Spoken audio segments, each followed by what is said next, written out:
Hello and welcome all of you who are here at Wat Mapchan and who are at home practicing online.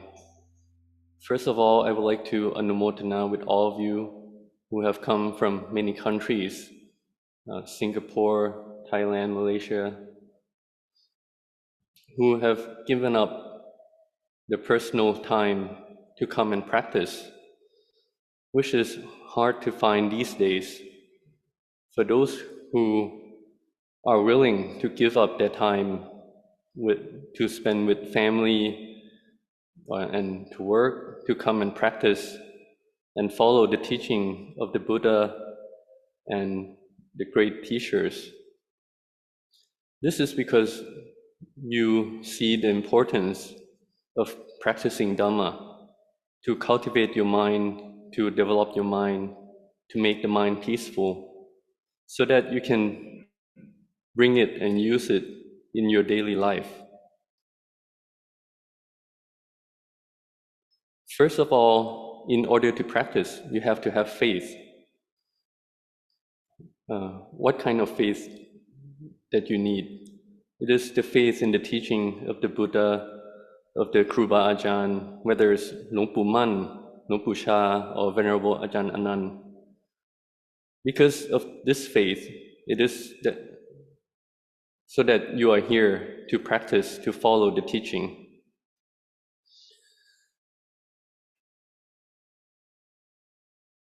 Before the Buddha got enlightened, for the birth of the Buddha into this world, it is not easy. Before the enlightenment, the Bodhisattva had to cultivate parami for countless amount of time to search for the truth of Dhamma in order to bring it and teach it to the humans. So the teaching of the Buddha for the lay life, what is it? There's only three main principles, which is dana, sila, and bhavana.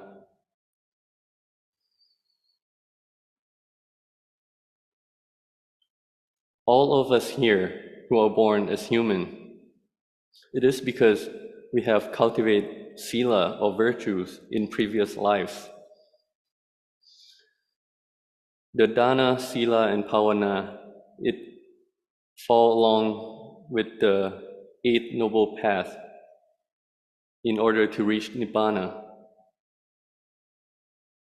So in order to reach Nibbana, you need these three principles. The first one, dana, is meaning the generosity. So it means you give up your own belongings, your own wealth, to those who have suffering in their lives, and also to make merits.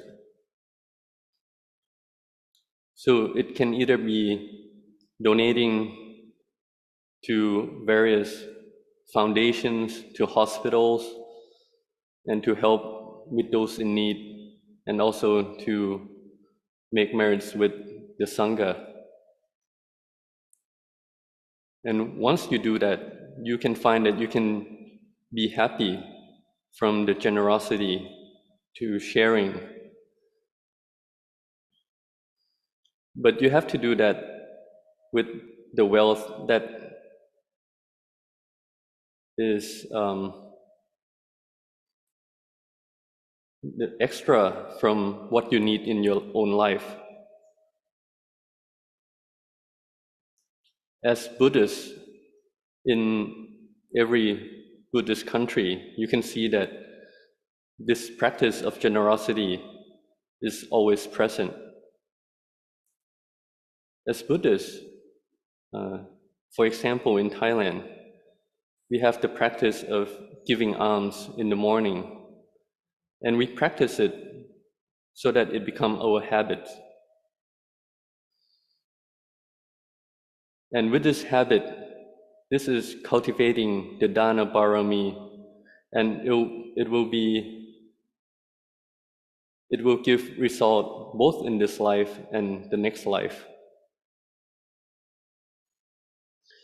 But if you are in the countries that cannot give alms, it is okay.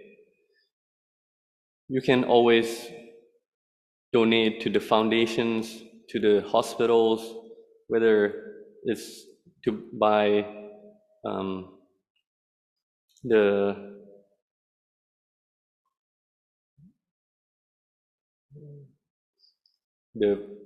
necessity things for the hospital.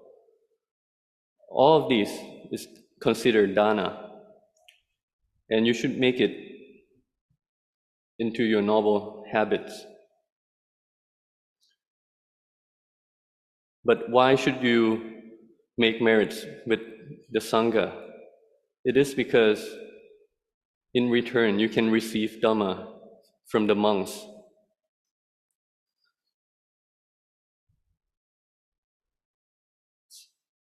So you have to practice this generosity, and it will be for your own benefit and the benefit of those who receive the generosity. This is the first principle of the practice.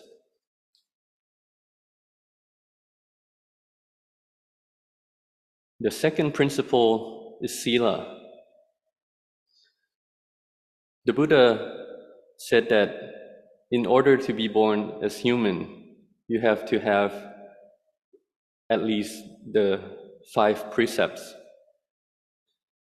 The first one, not killing or harming others, not stealing, not cheating on your spouse, not lying, and not drinking alcohol and intoxicants. This is very important because to be born as human, you can practice and cultivate your mind further. So you should have faith in the Buddha's teaching. What does it mean to have Sila? It means that your life is normal and we don't harm others. And if we all have Sila, there will be no war in this world. There will be only metta to each other. This is not easy. We also have to cultivate this practice. In the beginning, you might not have the full 5 precepts, but if you try and have effort and believe in the Buddha Dhamma, then you will be able to do it. This is also for the benefit of ourselves.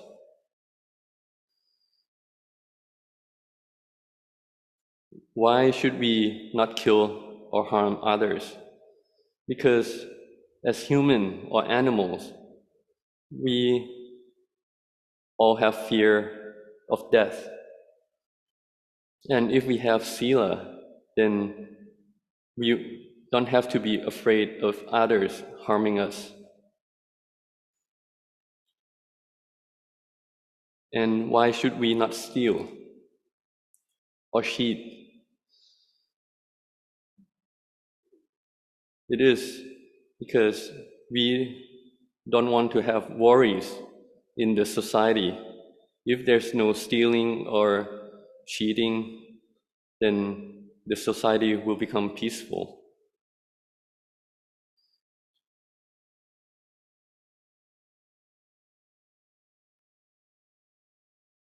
And why should we not cheat on our spouse?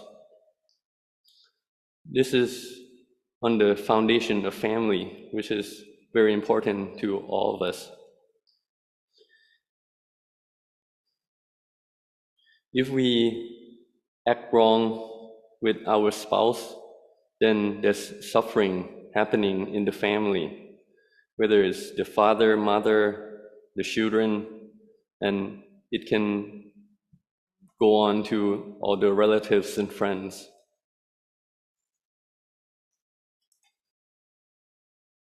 And why should we not tell lies? For example, in the workplace,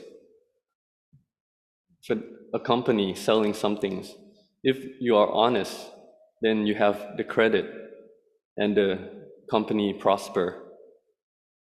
And in the workplace,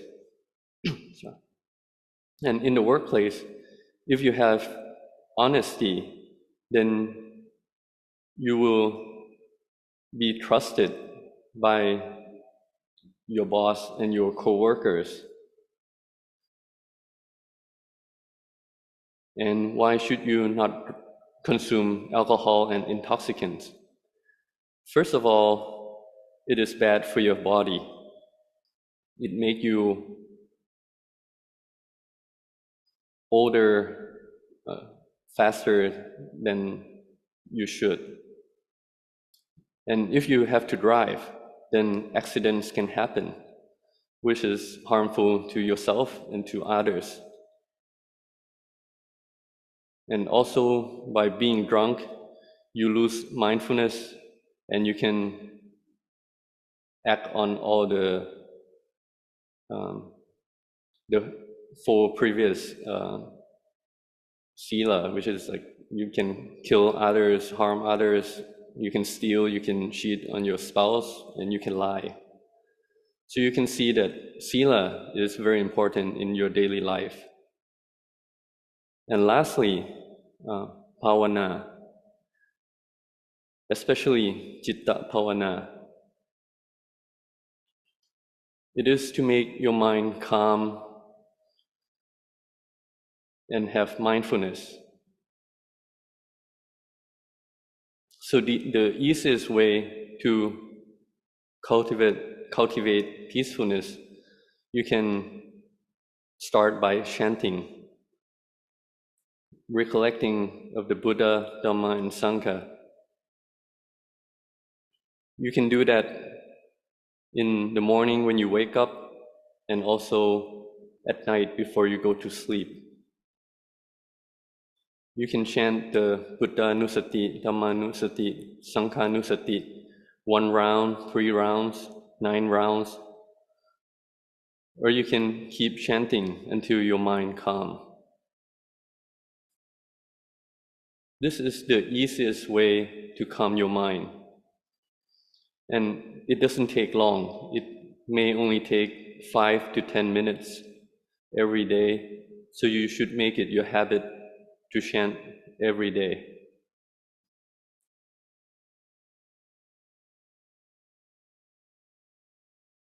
And by doing this, you are cultivating your parami, and it will stick with you in this life and to the next lives.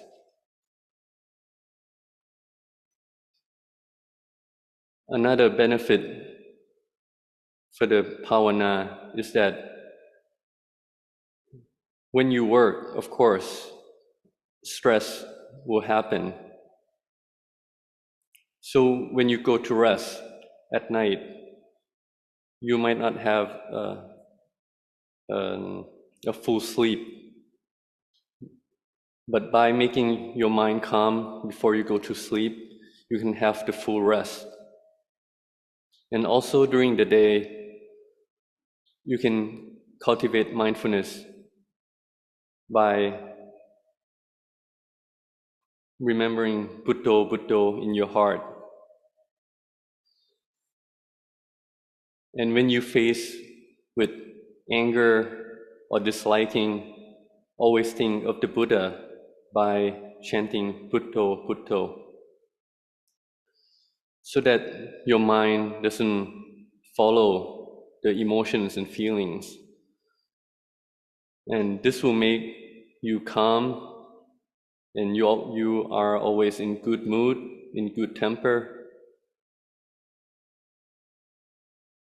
and thus your face and your body will become bright and radiant, and you will be liked by others. So think of the Buddha every day, all day, by chanting Buddho, Buddho when you have time. and also to practice even more. If you have time on the weekends, you can go to temple, monastery, or Dhamma, or place where you can practice Dhamma, so that you can rest your mind, so that your mind will have the strength to face the world. So today, I would like to anumotana with all of you of your wholesomeness, that you give up your time coming from Singapore, Malaysia, to chant, to sit meditation, to walk meditation together with the Sangha.